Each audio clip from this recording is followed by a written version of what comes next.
السلام عليكم ورحمه الله وبركاته. ازيكم عاملين ايه؟ النهارده هنعمل بقى المافن كيك بطريقه سهله وبسيطه جدا، والمقادير بالظبط تتعمل بنفس الطريقه. ديت كوبايتين دقيق، عليهم رشه ملح، معلقه خل، هنحط عليها نص باكت بيكنج باودر، وهنركنهم على جنب. هنجيب طبق تاني بقى او بولة تانية، هنحط فيها تلت زبدة او سمنة، يعني لازم تكون السمنة سايحة. هنحط بقى كوباية وربع من اللبن بدرجة حرارة الغرفة، بيضتين بالطريقة دي، باكت فانيليا.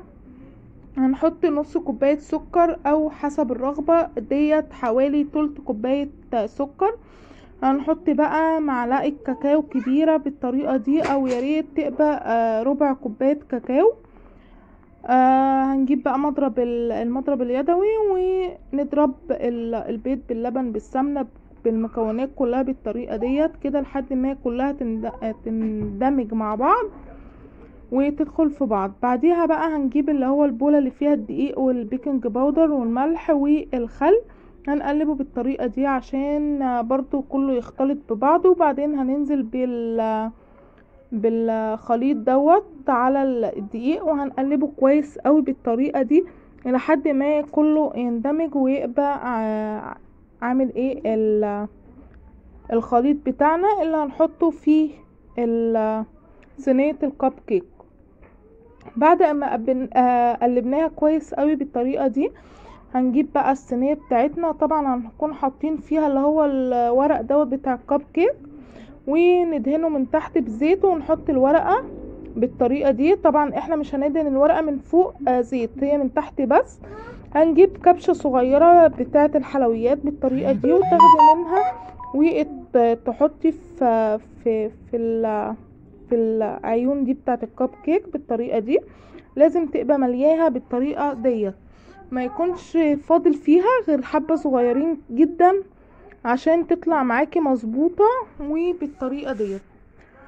طبعا هنحط في كل الصينية بالطريقة دي. بعديها بقى دي شوكولات شيبس، هنجيبها ونرش عليه من فوق بالطريقة ديت في الصينية كلها بنفس الطريقة، وهتطلع جميلة جدا. وهنكون مسخنين الفرن قبليها بشوية، يعني مش قبلها بكتير قوي. المهم تسخني الفرن وهتحطيها على درجة حرارة 180، وتستني لما تستوي خالص. هتفتحي عليها بعديها بتلت ساعة او نص ساعة، وهتجيبي خلة او عصاية الشيش طاووق، وتنزلي بالنص كده من بواحدة وتشوفيها استوت ولا لا.